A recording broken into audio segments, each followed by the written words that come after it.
Hello, folks. Happy Wednesday. Here we are again with yet another of the cave. You know, I've nearly forgot what it's called. Right. Do bear with me. I'm having a few technical problems tonight, so my voice might be out of sync with my. Well, what I'm seeing is not quite right, but we'll crack on. Right. Tonight I am joined by some guests, of whom I shall introduce after the titles. So, titles first. See you in a moment.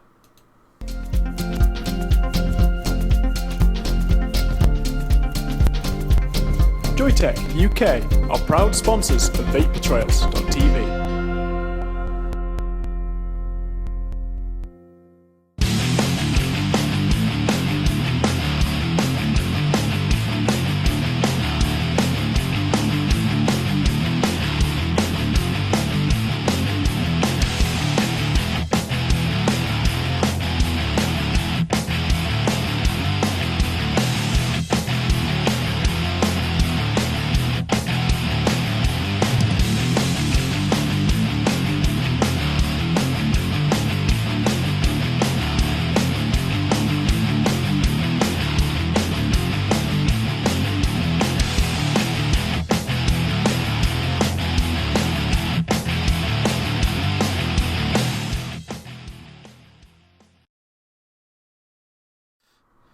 Right, hello. Right, okay, yeah, we definitely got some lip sync problems here, but okay, right. Anyway, let's crack on. Like I said, so joining me tonight, we've had Dr.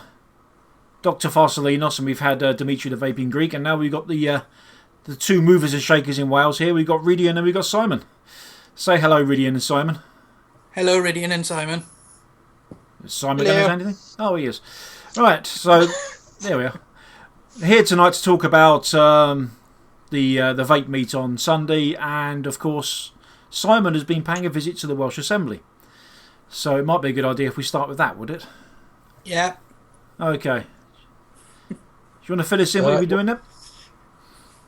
Well, it wasn't the Welsh Assembly, it was actually the Welsh Department of Health. Ah, sorry, but it was at the Assembly buildings, wasn't it? But it was the tobacco control people in the Welsh Department of Health, so quite literally it was into the Lion's Den this week to meet the people who are, how can we put it, driving some of the decision making that Mr. Drakeford is trying to push through. Okay. I mean, I had a read of your write-up on your blog early hours this morning, and it's quite a thorough account. I think there will be a link put into chats during the ad break if anyone wants to have a read of it. Can you give us a quick rough account of what actually went on? Well, yeah. Basically, went down. We had the chance to meet with the tobacco control people in Cardiff. We decided it would be a good opportunity to try and put some of our points of view across to them to say, you know, exactly why we think they're wrong in trying to ban the e-cigs in public spaces. And all in all, the meeting wasn't too bad. I mean, it started off a little bit on a sour note because the first thing they said to us when we sat down in the meeting is that, are you anything to do with the tobacco industry? Okay. So I think a lot of vapers will be used to being annoyed by that question. I have to admit, I was sorely tempted to turn around and said, no, we're nothing to do with the tobacco industry. What links have you got to the farming industry? But I thought, no, let's keep the meeting civil. So, yeah, we carried on from there then. And basically, they put their viewpoint about where we are with the public health white paper, and try to reiterate the fact that, really speaking, they cannot change anything of it at this point. But they were prepared to sit there and listen to what we had to say in respect of why we think it's wrong. Now, a little bit strange because as soon as they said that, I was thinking, well, if you can't do anything to change the public health bill, then why am I talking to you?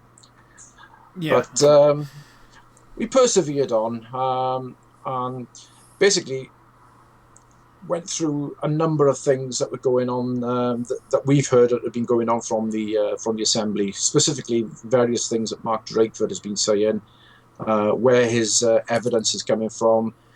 One of the first points I took up with them when they started talking about the responses they had is the fact that they were saying that they respect the views of everybody who responds to them. However, Drakeford had already said in the Senate that 60% of the respondents who had written through to oppose the ban had written from a template, and he was discounting them for that matter, for that reason.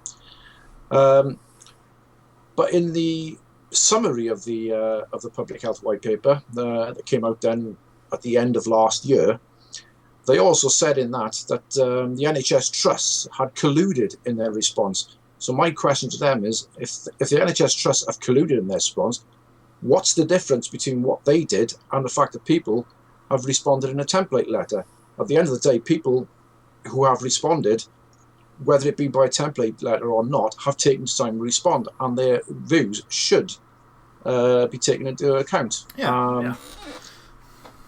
But they didn't really have an answer from that, and unsurprisingly, they said they did say that it was something they feed back to Mark Drakeford, but whether that'll make any difference, I don't know. And the other thing I pulled them up on then was the fact that everything that Drakeford was relying on seemed to be coming from a certain person in the University of California. Yes. And I said, he who shall not be named. I said, well, why are you listening to a mechanical engineer at the end of the day when there's far more robust evidence coming from the likes of West, Hayek and Stimson and all them? And they were a little bit astonished when I came up with that assertion, but it was quite interesting watching some of the reactions I got from them. But anyway, the meeting went on. We're talking about various aspects of it, and they saying that we're now at stage 2 of the bill, and that the only people that can actually table any amendments now at this point are the Health and Social Care Committee, which I found quite interesting because 3 of the people who sit on the Health and Social Care Committee are Kirsty Williams, Darren Miller and Ellen Jones, all of whom oppose vaping, the ban on vaping in public places. So almost as soon as I got home, I was pinging them to say, well, when you do the call for evidence, can you let us know, and we'll get in some of the big hitters, to speak on our behalf, and they've agreed to that. Can I just chime in a little bit on that? Because after I saw Simon's tweets, that echoed the meeting I had with Kirsty Williams last year. Because she did say, once the call for evidence comes, we will ask you, not me personally, but she'd get in contact with the campaign and do exactly that. Which is always a massive plus. And then further on in the tweet conversation, if you remember, correct me if I'm wrong, Simon, so I asked who will represent the Welsh Government in this evidence session, and it would be the Mark Drakeford on his own, according to my understanding of what Ellen replied. Okay. Can you, so I think what we're looking at there, if that's the case, it could be rather one-sided, because I cannot see for the life of me that Mark Drakeford is going to be able to counter anything that the likes of Clive Bates and Jerry Stimson and Peter Hayek and all that are going to come up with. So it could be a very interesting confrontation, and I'm actually quite looking forward to when we actually get to the point where we can do the call for evidence. I think Drakeford obviously is going to be very, very stubborn, to put it lightly, isn't he? Blinkered in his vision, yes, to be politically correct. Yes, but as you say, if he gets his all his reading matter from, shall we say, Voldemort, he who shall not be named. Well, it is the other interesting thing I've heard. Now, I don't know how true this is, but I've since heard from various people that a lot of what Drakeford actually comes out with has actually been written by his deputy, Vaughan Really? Gethin. Okay. Now, I don't know how true that is, but I'm hearing a lot of things like that. And to me, if that's true, it kind of explains the somewhat vague responses he gives whenever he's challenged in the Senate. That does back that up. Doesn't really have the background to back himself up, as it were. Well, consider. Yeah. Oh, sorry, Simon. Go ahead. No, go on, carry on. Well, that actually backs up something that me and Pete Dermody were looking to help out with one of the researchers from Cardiff Uni. And, she asked me, it's like, oh, do you mind being in a focus group, stakeholder group for some research that we want to do? And normally I'm a little bit precautious with anything like that since I've been involved in the politics. So I did a little bit of a background check on it, and one of her research papers was co-written by Professor Mark Drakeford. So he probably does have some background in it, but probably can't back himself up if what he spats is written by someone else. I do know I've got insider knowledge on the on Cardiff Uni, and I do know they've had quite a large grant for this. Yeah. A PhD student, PhD something or other, popped up on my Twitter feed. Yeah. I want this. I can't really say too much live on there, but I know some of the works in the HR department there, so. But I might discuss that with you guys a bit later. Yeah. Okay. So it's always a plus. Yes. So overall, Simon, I mean, what sort of feeling did you get from the meeting? Well, every argument that they brought up, I was able to counter because they were just coming up with the standard stuff. I mean, I took them through, my personal journey into vaping and why I did it, and how it's helped me. I also started probing because they started talking about, asking, when you vape in a bar, for example, does anybody complain about it? I said, well, no, very rarely, and on the rare occasion it has happened, I've generally been defended by a lot of other non-smokers in there, saying, "No, leave him alone. He's giving up smoking. Good on him." I know, and they're not bothered about it. One of the things I was, kept emphasising with them, I said, well, if you're going to push vapors outside. Surely to God, when you brought in the smoking ban, you effectively took on a duty of care, for the non-smokers. So I said, so now by pushing vapors outside to stand with the smokers, are you reneging on that duty of care? And is it within your remit to renege on that? And they said, well, what do you mean? I said, I'm a non-smoker. Why should I have to go out and stand with the smokers? I said, there's a severe risk of relapse there. And, you brought this rule in to protect the non-smokers. Well, who's protecting me? They just didn't have an answer for it.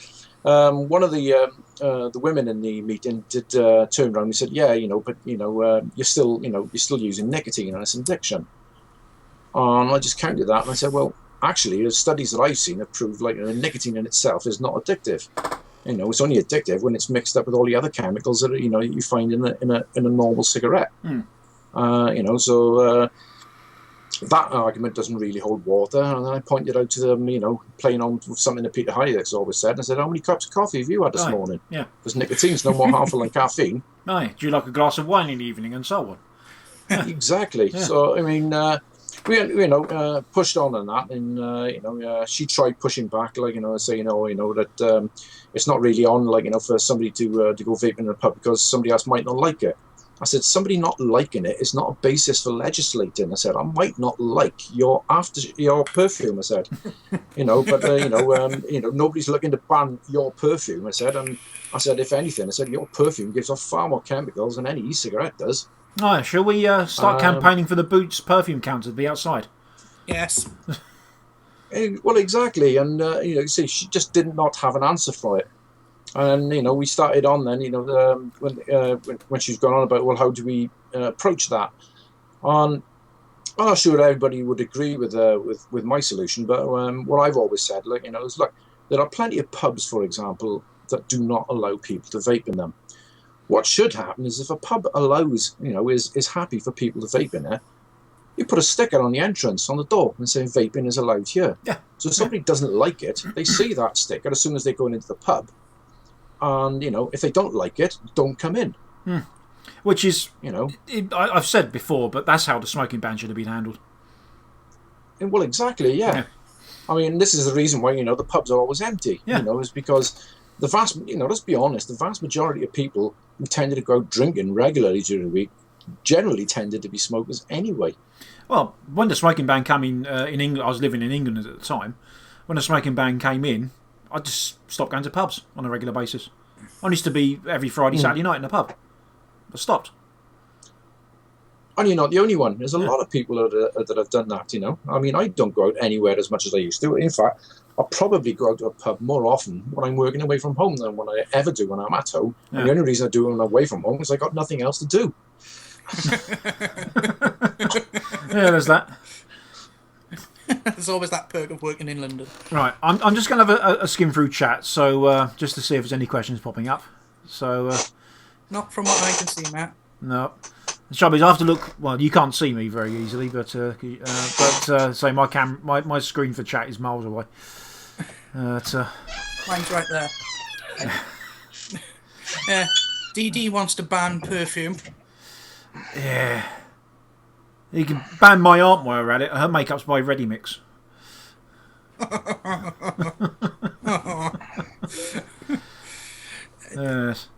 Yeah, taking it back to that vaping allowed here sign, when I went to one of the business, or should I say people of vested interests, to the consultation, during the consultation period, I went with James Dunworth and his mum from Smokers Angel by invite. And one of the table that we were on put that idea forward, and the whole table agreed with us. Agreed with him, including us. It's a simple solution. Yeah. It's an informed choice, as many of us are able to make. And I know I've brought this up before as well. Probably last time he was on, actually, reading the campaign for vaping in pubs. Yeah. Which has a sub-forum on UK vapers. And I think that's a superb idea. But it doesn't seem to have much in the way of traction. Well, I wouldn't know much about CamVip, but you've got to think of some of these vapers are really big fans of real ale and stuff like that. So I think that's what they're aiming for. But chat can correct me because I'm usually wrong. Isn't that right, Sav? Well, Sav is right, so we've established this. Yes. Yeah, simple ideas are the way to go. Yeah. It's the ideal opportunity to bring back, it's not going to resurrect the pub industry. I mean, it's far too gone for that, I think. But, it's a good way of getting a community together again. Oh, yeah. Which is sorely lacking in the British culture now, I think. Well, think about it. You go into a pub these days. Where's most of the socialising going on? It's not going on in the pub. Oh, no, it's going on outside the pub where everybody's smoking. That's right. Unless there's the group of four of us, Simon. Well, yeah, unless there's a group of vapors in there, like we often do when we go in there and camp in and fog out the place. I always remember that one of the pubs I used to go into every now and again on a weekday night, and there's this old gent who used to sit by the fireplace with his lovely, luxurious armchair and a pipe. That was superb to see that. So, that's all long gone now. Yeah, but look at it from another point, right? They've say if they turn around and say, right, you can't smoke in a bar like or whatever because everybody else is breathing in. How many pubs do you go into who've got an open log fire? Touche. Well, exactly. Well, this one. So anyway, the meeting carried on. We picked up a few on a few other points in there. I mean, one of the things I picked him up on is how Mark Dreyford is misusing the precautionary principle. Because I don't know if you remember the last speech he did in the Senate when he was talking about how seatbelts were brought in. And he said, everybody thought that that was quite an important step. And I said to them in the meeting, I said, well, yes, but he's misusing the precautionary principle, because the way he's applying it to e-cigarettes, I said he wouldn't have brought in seatbelts in a car; they'd have banned the car. Yeah. And to use, to take that example further, and I said, it's exactly the same as when HIV came around. Nobody suggested everybody should stop having sex. What they said, is that if you must have sex, use a condom. It's a safer way of having sex. E-cigarettes are a safer way of enjoying nicotine. What's the difference? None whatsoever. Hi. So, and then the point went on then, when they started talking about, cigarettes, how e-cigarettes is normalising smoking. I said, well, I pulled out one of my devices, the DNA 30 I got on my hand, and I said, okay, tell me how that looks like a cigarette. Oh, it's the hand-to-mouth motion. I said, okay. I said, so if I'm drinking water, I'm normalising drinking vodka? Oh, I've heard that argument before. I said, but it's just as valid whether you've heard it or not before or not. And then I tried describing to them how bringing a ban on vaping in public spaces would infringe on the shops, the vendors, and tried to explain to them, how most reputable vendors, the process they go through with somebody who's new to vaping, how they go through and show them the different devices, how they work, calculate how much money they're going to be saving by switching to it, finding the right nicotine strength, the right flavour, all of which requires them to try, the different strengths and products and all that in the shop. And if you put a ban on vaping in closed spaces, they can't do that. To which she turned around and said, well, yeah, but you can buy e-cigarettes in a newsagent. I said, no, you can buy Cigalite in a newsagent. I said, yeah, at best you can buy at the start of this. Yeah, I said at the start of this meeting, you asked me whether I had anything to do with big tobacco. I said, no, when the TPD comes in, I said, these Cigalites are going to be just about all that's available. I said, who owns the Cigalites? I said, the majority of the Cigalite market, I said, is owned by big tobacco. I said, when you go to the second and third generation mods, and even, with the fourth generation stuff that's coming out now, I said, big tobacco just not involved in it. So fine, if you ban e-cigarettes, all you're doing is handing the whole market to big tobacco. I said, which is supposed to be your big enemy. What do you want to do? Right, we're going to take an ad break at this point, I think, and we'll come back to this in a moment, because we're having a good old chat here, I think. So, righto, ad break time. See you in a moment.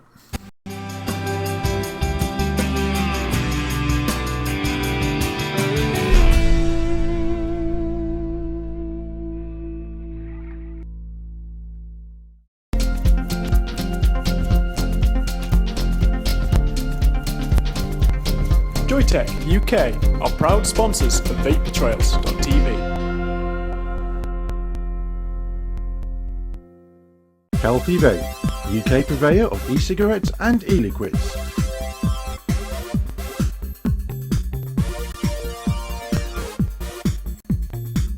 Proud sponsors of vaping entertainment on Vapor Trails TV.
Joytech UK are proud sponsors of vapers.tv.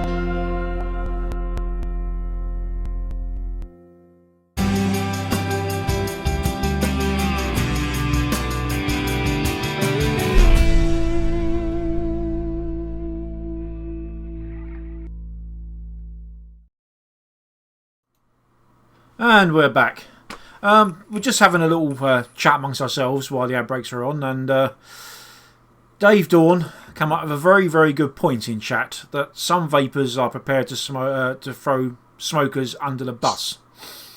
Yeah, some of them are. Some vapers don't, or will no longer see themselves as smokers, and I suppose that's quite an easy trap to fall into. Really, you know, it's you think, oh, I've switched from tobacco now, I've quit smoking, I'm vaping, and therefore smoking's bad. Yeah, It doesn't work like that, does it? no, it doesn't. I think everyone in chat would agree, to be honest, that, you know, we are still at heart smokers. Yeah. Yeah. Simon, your chair needs WD-40. I might start calling this a creaky chair show, actually.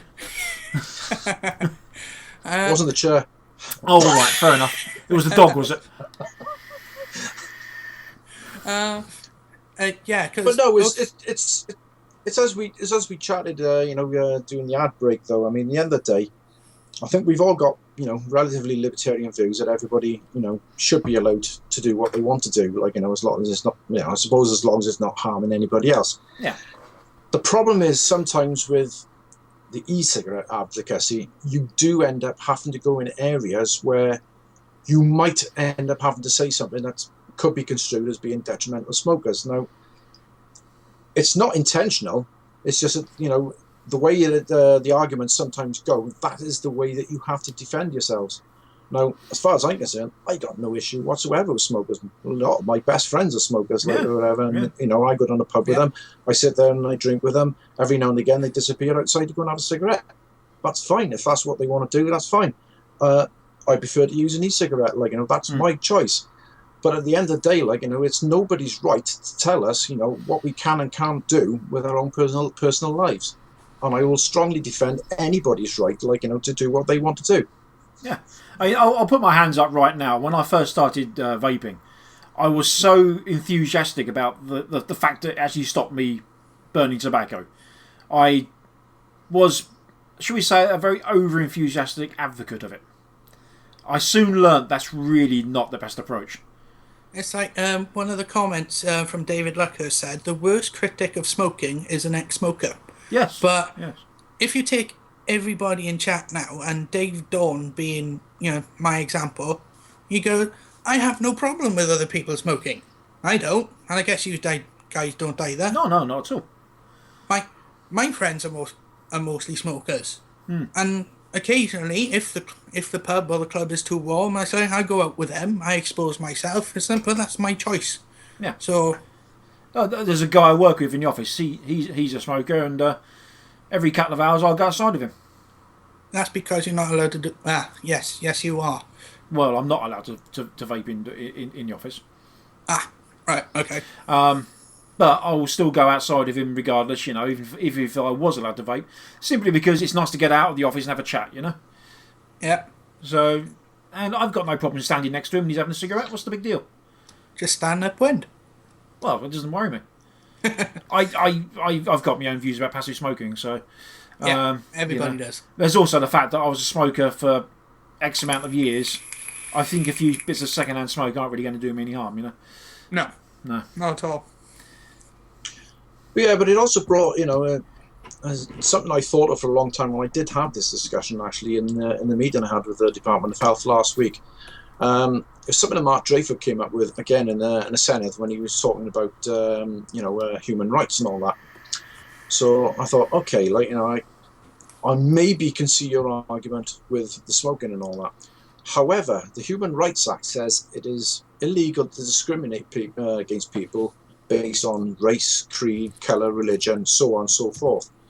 It also says you cannot discriminate against a social group unless there is evidence of harm. Okay. I would argue that vapers are a social group and there is no credible evidence of harm. So No. if by banning vaping in closed public spaces, I would argue that is breaking our basic human rights, because we're not causing any harm to anyone. No. Let's face it, I mean, smokers have been discriminated against anyway. Taking vapors out of the equation, smokers have been victimised and they've basically been turned into lepers. Well, all you have to do is look at a lot of the Asher, one of the big culprits of this, on Twitter, constantly putting out stuff like, saying how disgusting smokers are and stuff like that. If you substituted the word smoker for Asian, yeah, you'd have the race discrimination board all over you and say yes, that's hate. Yeah, you would, yeah. But it seems to me it's open season on smokers and even vapors, to be honest with you. Yeah, I mean, they're allowed to do that, and I thought, well, I'm sorry, I can't see the difference. No, it's a strange world, isn't it, when they can justify that sort of behaviour, really. And the recent news story about a mental health institution banning smoking within the grounds. That's disgusting. That's just asking for trouble. Yeah. Not from people supporting smoking in mental health hospitals, but the general mental health community anyway. Yeah. That's been universally attacked from many, many sides, hasn't it? Yes, and as it should be.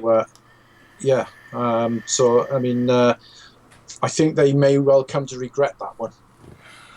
Yeah. And, you go to a mental health institution, the fact you might be a smoker is the least of your problems. That's quite right. And that's without sounding callous. I mean, a lot of these people are not equipped mentally, or don't have the we would say don't have the ability to sort of constrain themselves, shall we say? So. Well, think of it this way: when you get stressed, what's the first thing you do? Probably before when you smoke, you used to reach for a cigarette. Now you probably go and reach, and have a damn good vape when you're having a stressful day. Oh, yeah, I'll get through about 100 mil a day. Mental health. Somebody's in a mental health hospital is having a stressful day practically every minute of every day. Exactly, yeah. So what are they going to do? That's a coping mechanism. You take that away from them, that's only going to make them more agitated and more frustrated. Yeah. And give them something to, just to ease themselves, Yeah.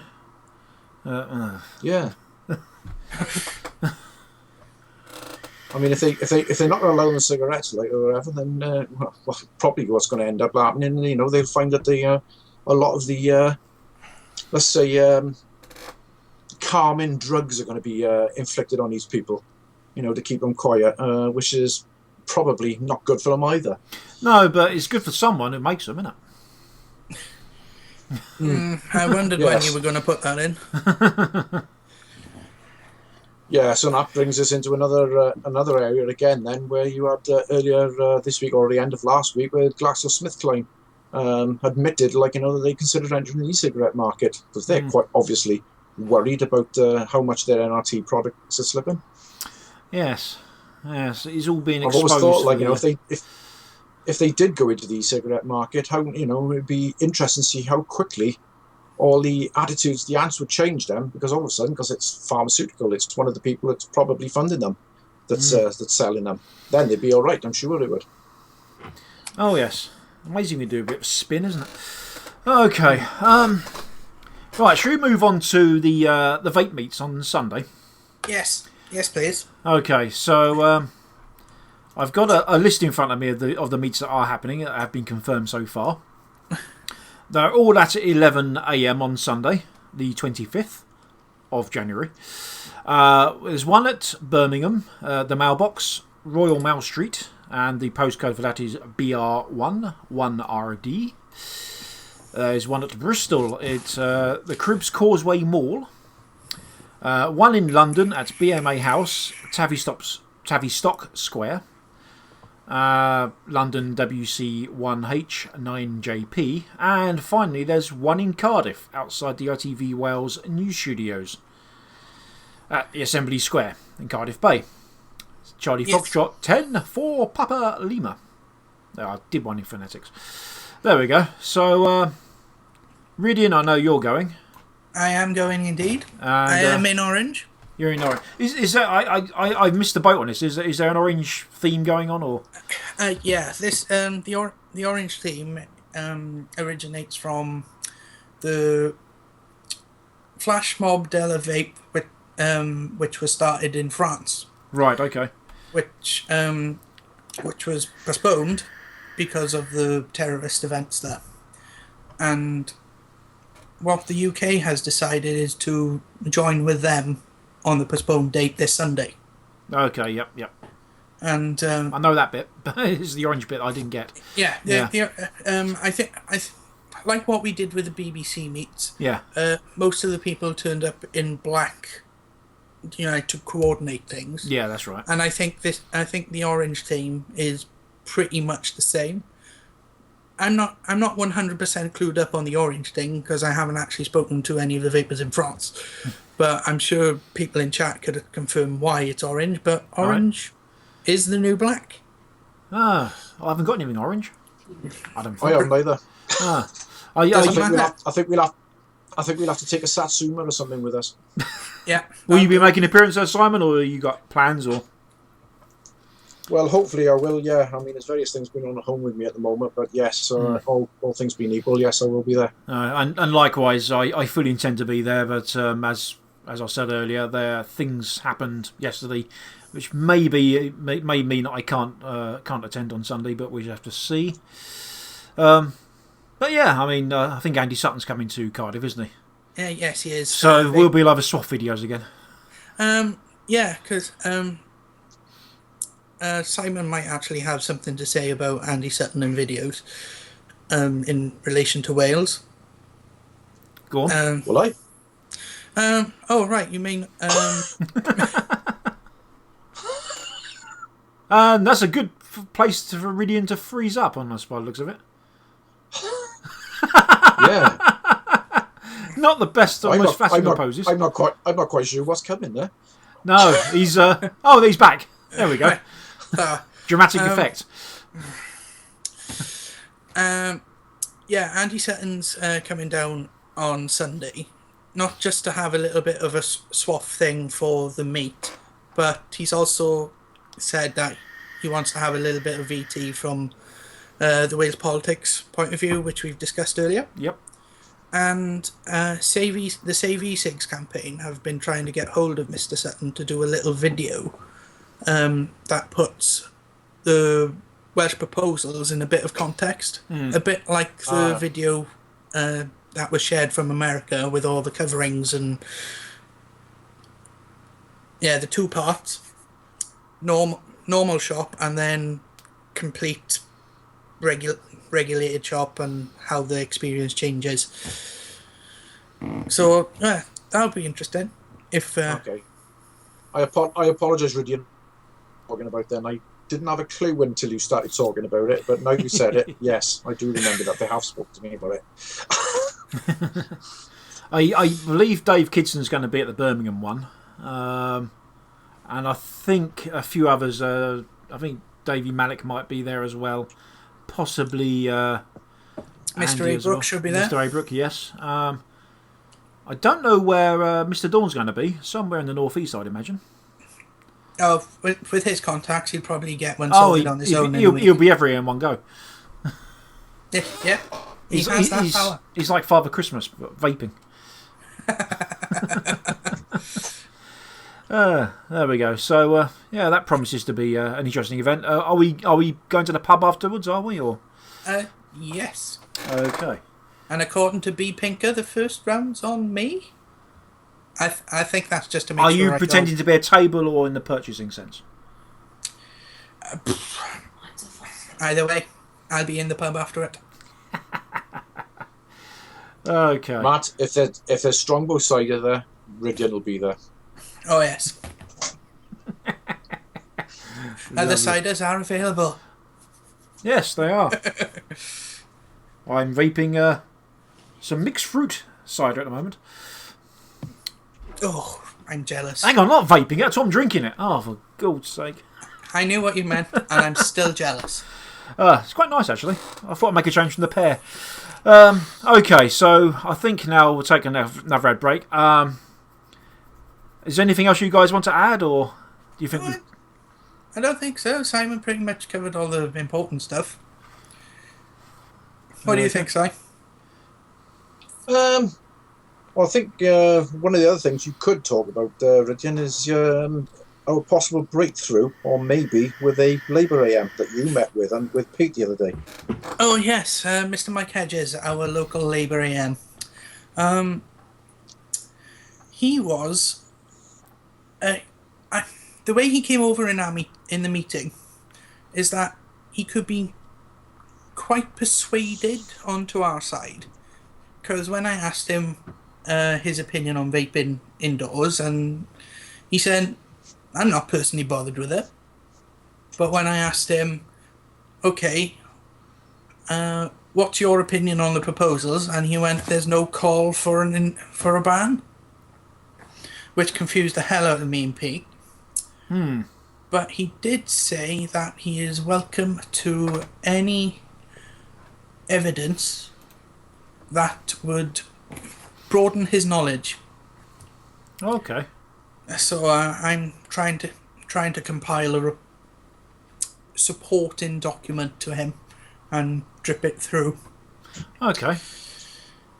So yeah, I'm trying to fit that in.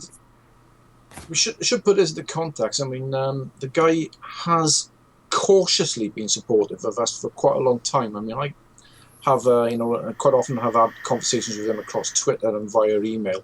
And, I mean, in fairness to the guy, he was the only Labour AM that turned up when Rhydian presented the petition to the Welsh Government. He's a little bit, not sure, whether he should be there. And I think that's a bit of the fact that he's torn between the fact that of doing the right thing and party loyalty. But I think he's one of these guys, because I know from other things that he's been involved with that I had dealings with him is that if he believes he's doing the right thing, he will buck the trend against his own party. He will stand against them. He is that sort of person. So I just think is someone who could be important, because I think if he will cross the floor then, if you want, and oppose the ban, we know there are several Labour AMs that smoke. I've heard a rumour from Peter Black, another AM, that he has seen at least one Labour AM vaping, although he couldn't remember which one it was. So there must be some sympathy for us on that side of the floor. And it may just be, if one Labour AM crosses the floor, others may follow. Aye. And that's all we need. Aye. Yeah. So if there are other Welsh vapers in chat apart from B, Rob, and myself and Simon, try and get hold of your local Welsh Labour AMs. Have a chat with them. Don't fire everything at them. Be yourself and just bring over the positives without being completely forceful. Because when you follow up a meeting, the supporting evidence will do that forcing for you. And that's what I've learned from doing all these meetings, being helped out by Simon and having the support of the NNA and Save e-cigs. Yeah, I mean, let's be honest. I mean, this doesn't just apply to Wales. It applies to the entirety of Britain, the entirety of Europe, the entirety of America, the entirety of the world. Really, everyone needs to talk to people. Then you need to engage. Well, all you can do is be yourself. Tell them your story. Tell them your journey. Tell them why it's important to you. Why you're so passionate about it. That's all you need to do. At the end of the day, we're all, used to being, criticised as being anecdotes. No, we're not anecdotes. We're real people. Until they've actually got those real people in front of them, face to face, they'll still think they're anecdotes. But when you've got somebody face to face, it's harder to ignore them. Yeah, and the face to face interaction is what we need. Because being behind a Twitter handle or a forum pseudonym is all well and good, but then there's that personal touch. It's easy to be dismissed when you're essentially anonymous, isn't it? Yeah. All right. On that note, we'll take an advert break and we'll be back. The only in a other couple thing of I minutes, would say, like, you know, is all right. Carry on. We'll take that break after Okay. you say what you need to say, Simon. Go on. Go on, Si. Well, I was just going to say, you know, the one important thing when you do meet, you know, with any prospective AMs is do not be confrontational, because you'll immediately turn them off. You know, no matter how much you're provoked, just be yourself, be calm, and put your points across. Do not be confrontational. Good advice. That's what I was going to say. Ad break time. We'll be back in a mo.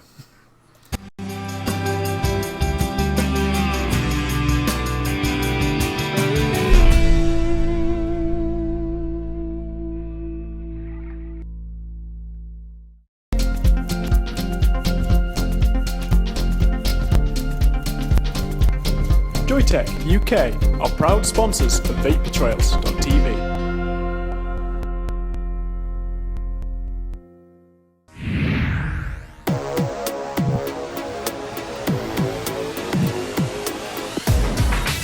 Often imitated, never duplicated. Award-winning service and products from cloud9vaping.co.uk. Vapers, do you love discovering new e-liquids? Tell Dripper the types of flavours you like and they'll send you 5 gourmet juices each month. Experience new and exclusive flavours, all with a money-back guarantee and free delivery anywhere in Europe. Dripper.co.uk.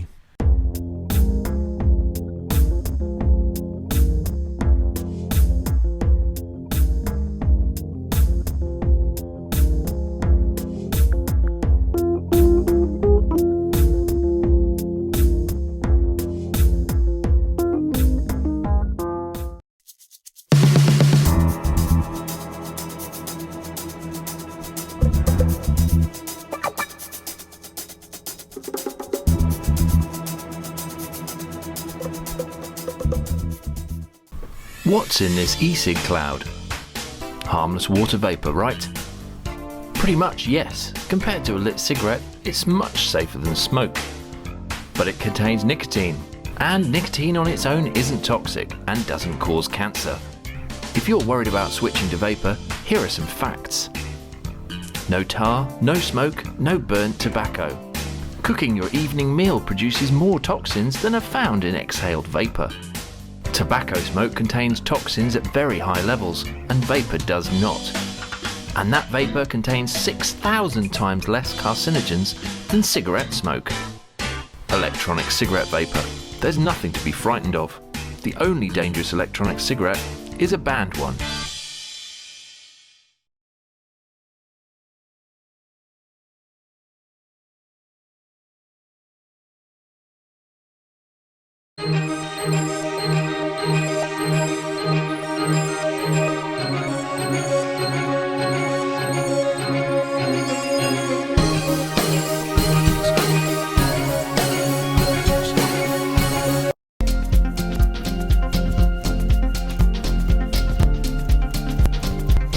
Joytech UK are proud sponsors of vaportrails.tv.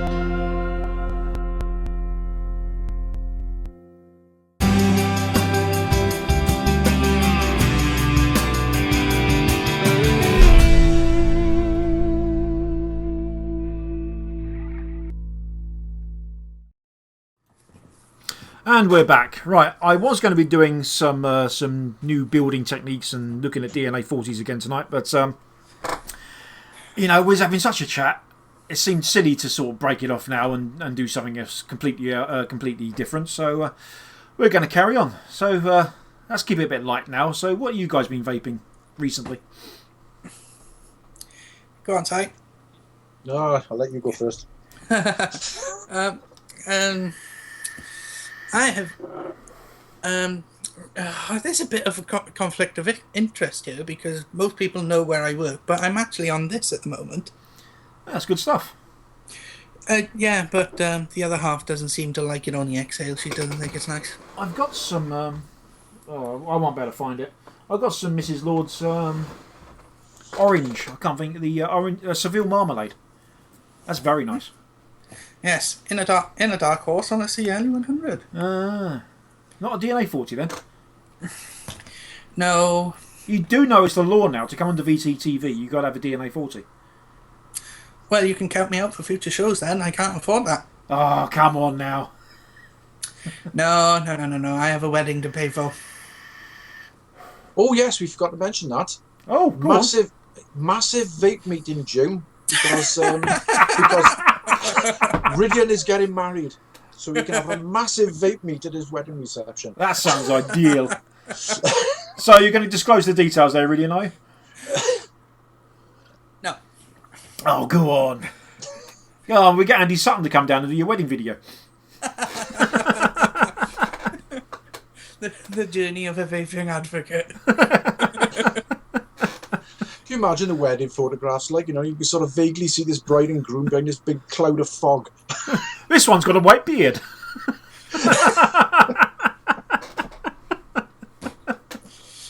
It's not steam coming out of his ears because he's nervous.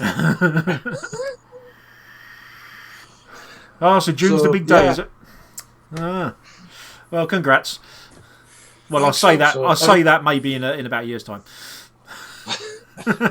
So Thanks anybody for that, who will, you know, needs to be in Swansea in June. Assuming the wedding's in Swansea, it is actually. Yeah. Well, I told you, but you don't remember. He hasn't even told me where it is yet. Right, Simon, your mission over the course of the next few months is to get Rhydian so he's a somewhat suggestible, and find out where it is. He's always suggestible. That's the problem. Ah, right, okay. We need to think this. Or you could just ask the missus.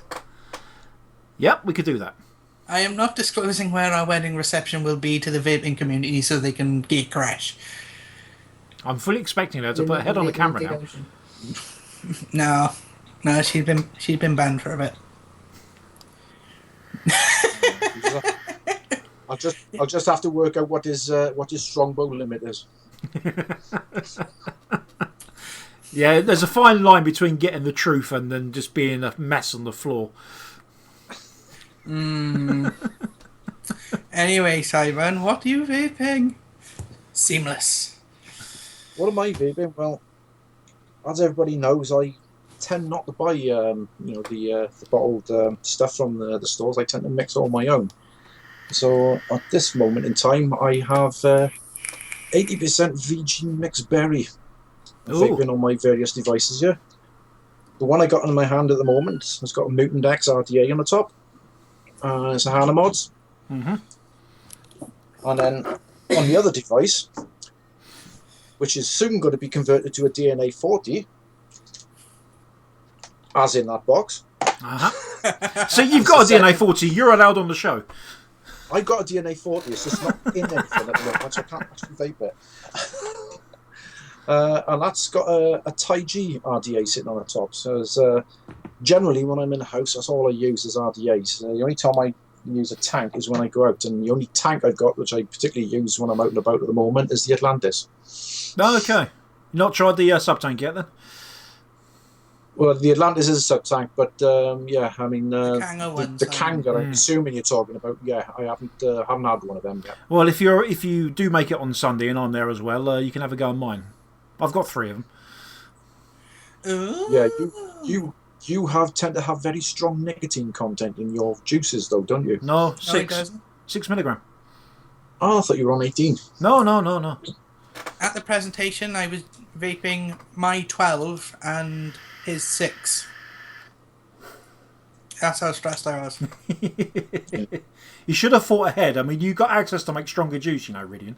I do, but it's hold those cameras, and I just can't cope. Well, following on a Twitter discussion I had earlier on with, I think it was Neil Roth, we were talking about PG and VG content, and I was saying the last time I actually vaped something that had 50% VG in it, PG in it, was something that Rhydian had actually mixed up in Vape Fest, and the flavouring was hot maple wings, and it damn near blew my bloody head off. Well, you asked for it. Rhydian, have you met strong. Rhydian, have you ever met D or Goatee? No. Right. Not knowingly, anyway. Oh, okay. You might have done a vape fest. He often comes along as a guy with the gas mask. Oh yeah, the gas mask was in the sales tent, not where I was. So. Oh, right. But he basically vapes Diablo Loco. Actually, I may have met him in 2013. He probably did. Yeah, with the Loco and menthol. Yeah. In the mask. Yeah, you see, the menthol does him in, but the Loco, he loves it. And he's quite upset it's not made anymore as well. I tell him to watch this space. He's been told that for the last year and a half. I know. It's like, because I've got insider information, I can't really give it away, but keep an eye out. Okay. He's got 2 bottles of it, and that'll last him for a while yet, but I gave him a bottle, bless him. Oh, pansy. Yeah. I should also point out, when I use the tank system, when I'm using the Atlantis, I generally tend to have blueberry juice in it, and Rhydian always complains because he reckons it smells like sweaty socks. Okay.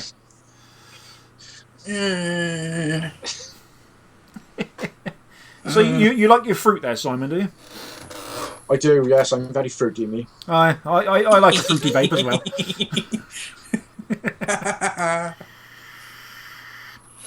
I generally err on the more voice changing properties. No, I generally err on the more citrusy types. Oh, so you're lemon and lime. Yeah, I tend to stick to the darker fruits, if you want. Then blueberry, mixed berries, raspberries, blackberry quite often. So yeah. Usually something that's got berry written in it. Dingleberries. Berry. Halle Berry. Oh, wait. Hang on. Ooh, there's a thought. Yes. Quite. So, Rhydian, what do you prefer? Shouldn't we go in now? What does Rhydian prefer to vape then? I go through a lot of changes. Yeah. But I do stick to a lot of fruit-based ones. But I've also been putting a tinge of absinthe in some of them, just to have that little bit of an extra dimension there. I've made there's a couple of bottles somewhere on the cabinet which has got blackcurrant, raspberry, strawberry, and absinthe in. Can I just ask a very personal question of the pair of you? Are either of you children? Occasionally. But, on a legal level? No. No, so apparently we don't like fruit flavours, do we? No. If that's true, tell Tesco's and other superstores to take off their strawberry cheesecake. And perhaps this mixed fruit cider I'm drinking. Yes. Yeah, and perhaps tell Ann Summers to stop selling their strawberry flavoured condoms and lube and stuff like that. Right. On that lovely note, I think we better go. We are at time. It's been an absolute pleasure, guys. It really has. Been fun. We'll have to do this again sometime, I think. Indeed, we shall. Aye. Right. So I'll play out with the up and comings, and right. If you'd like to say good night, Rhydian, and good night, Simon. Good night, Rhydian.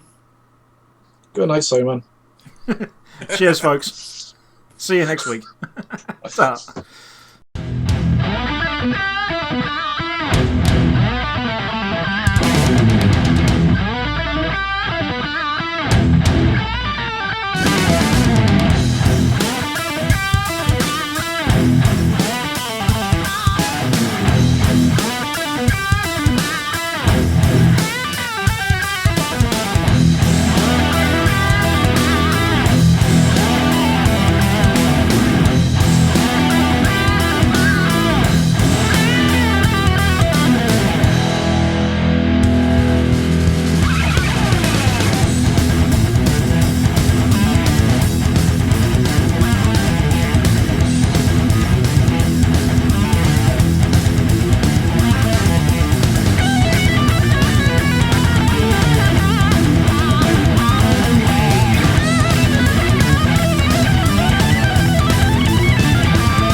RY4 Radio.